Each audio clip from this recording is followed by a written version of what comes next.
Welcome back to my channel. So for today's video, another taste test na naman yung gagawin ko. And for this video, itatry ko itong bagong product ng KFC na KFC Butter Chicken. So yung binili ko is hot and crispy. And ito yung itsura niya, guys. So, ayan. So actually, nakita ko lang to kanina. Nagbo-browse ako sa Facebook ata to nakita, and then nakita ko nga may bago na namang product in KFC. So sakto guys, hindi pa ako kumakain ng aking breakfast and lunch, so ayan, itatry na natin. So yung price ito is 120 pesos and may kasama na siyang soft drinks at saka itong soup nila na mushroom. So simulan na natin guys. So gutom na ako dahil hindi pa nga ako kumakain ng... Actually, sabi ko pa nga nung umorder ako yung hot and crispy. Kasi parang nakita ko sa Facebook, meron itong flavor na hindi hot and crispy. Pero, nung umorder ako dito sa KFC Lucena, sadya pala talagang hot and crispy lang talaga yung flavor niya. So, ayan. So, yung smell niya, mukha naman siyang masarap. So, tikman na natin, guys. So, tinake out ko na lang para, ayan. So, ito pala siya guys. So nakarap ko siya. So tanggalin natin. Ayan. So yung kanyang rice is ito guys. So pakita ko lang. So yung kasama niyang rice is para siyang fried rice. So ayan. So ang bango-bango nung smell niya. So tikman na natin guys. Ito, gutom na ako. Sabi ko talaga yung large part ng chicken yung ibigay nila sa akin. And binigay naman talaga nila yung large part. So, just ko lang para mas makita nyo guys. Na ako. Crispy talaga siya.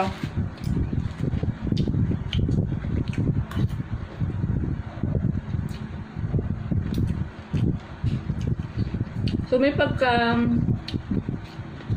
sweet yung lasa niya kasi nga butter chicken nga siya. Nauho na agad ako. Saan natin siya guys.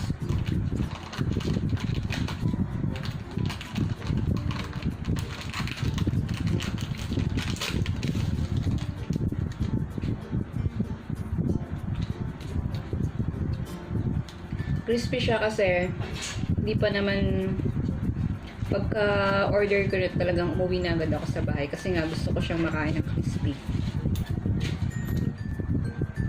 So, ayan guys. Sakto guys talaga. Buti na lang talaga. Nakita ko talaga to sa Facebook. And sakto nagugutom na ako. So, dali-dali ako nagpunta sa KFC para bumili nitong latest product nila.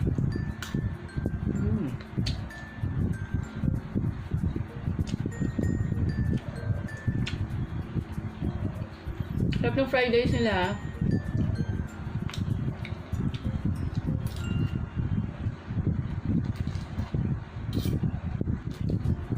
So, nagutom ako, pero nasa na rin, ha? Kasi, hindi pa ako kumakain ng breakfast at saka lunch. And yung time ngayon, it's already 2 PM na.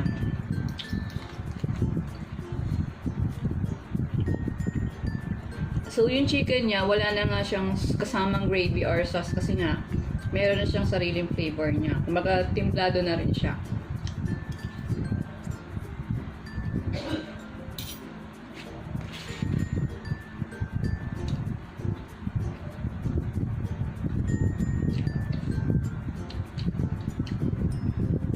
Medyo malamig yung soup nila.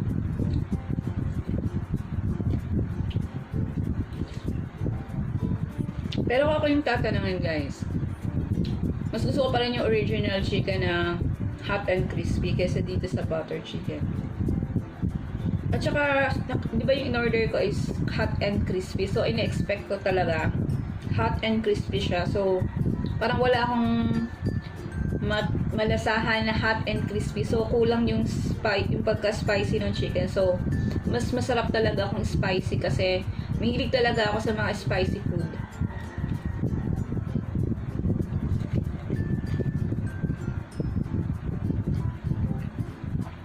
At saka, every time na order talaga ako ng chicken, gusto ko talaga yung malalaking part. Ayoko ng leg part kasi pag leg part, parang unti ng laman ng chicken.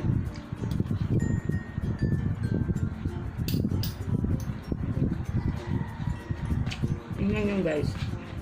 Ang laki pa rin ng chicken pero ayan. Tsaka crispy talaga siya.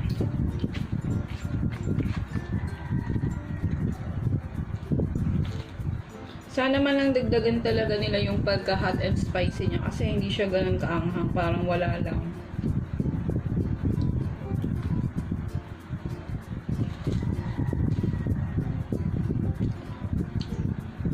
At saka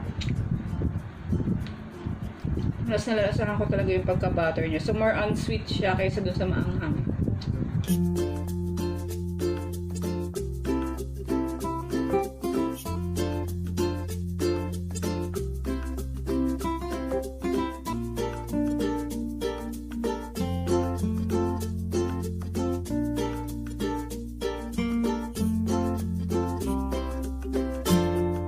So, hindi ko lang gusto yung soup nila kasi parang hindi masarap. Hindi, yung timpla nila, minsan kasi masarap yung timpla ng soup nila, minsan hindi. So, yung timplado ngayon parang malabnaw yung pagka-soup na yun.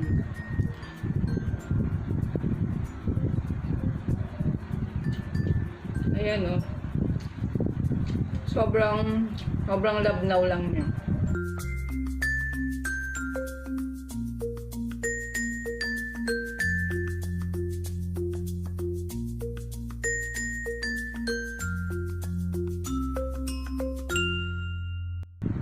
Siguro maganda itong pang ASMR kasi crispy yung chicken niya.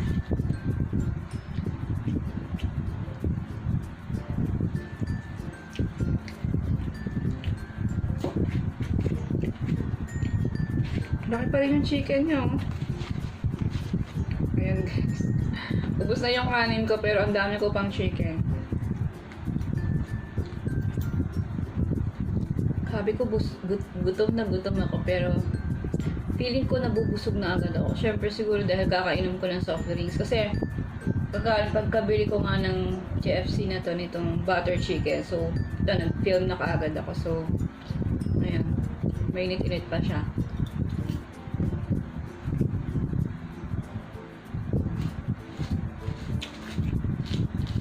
Gusto yung rice ko. Ayoko naman damihin din yung pagkain ko kasi although gutom na gutom ako, baka kasi sabi nga nila yung sumakit yung siya mo, mabiglaan ka sa pagkain, yung gutom na gutom ka, hindi ka nga nag-breakfast at lunch tapos kakain ka ng madami, so sasakit yung tiyan mo. So mamaya ulit siguro kasi ang dami ko pang chicken tapos ubos na nga yung rice.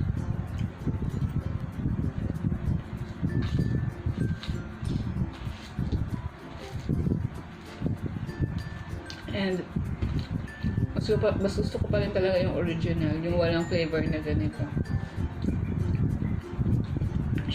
Medyo may pagkamatamis siya eh. Yun. Ngayon ko pala nararamdaman yung anghang. Siguro merong part na napadami yung yung spices niya. So, meron sigurong part na wala namang anghang. Siguro yung natikman ko kanina walang anghang. Tapos ngayon ko palang nararasahan yung anghang.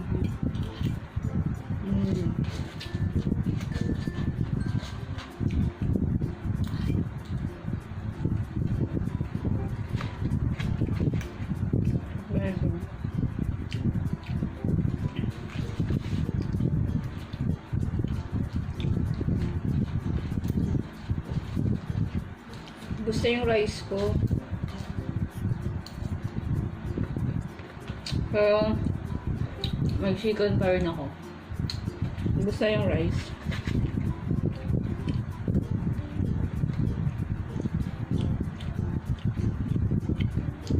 Tamis.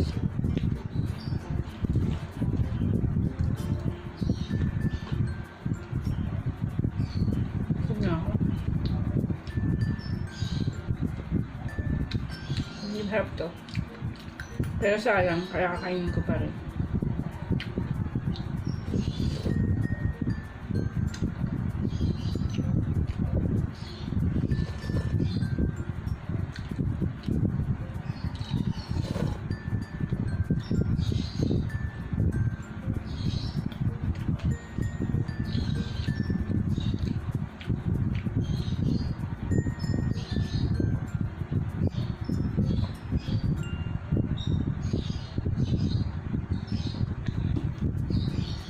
Hi guys, tapos na talaga. Busog na talaga ako. And ayan guys, so pagbigyan ko na ng final parang verdict ba yung sabi sa mga makeup. So for me, nagustuhan ko ba yung taste niya. Sabi ko lang, medyo may pagka-sweet siya kasi nga butter chicken siya. Tapos hot and crispy siya, pero hindi siya ganun kaanghang, pero crispy naman yung chicken. So kahit ilang minutes ko na siyang in-order kasi nag-take out ako nito. So medyo crispy pa rin siya kahit naka ilang minutes ba ang product time. Siguro mga 30 minutes ata. So crispy pa rin yung chicken kasi hindi siya ganun kaanghang. So ina-expect ko talaga is maanghang kasi nga mahilig ako sa maanghang na pagkain. All in all guys, so masasabi ko dito, okay naman yung taste niya, pero kung papipiliin ako kung ano, gusto ko pa rin yung original chicken na walang flavor kesa dito kay butter chicken kasi ninumili kayo. Kasi medyo may pagka-matamis to eh. So ayoko ng matamis na flavor yung chicken. So yun lang guys, and ayan, sobrang busog na ako, and thank you for watching my video. See you again in my next video, and also don't forget to subscribe to my YouTube channel. Thank you, bye!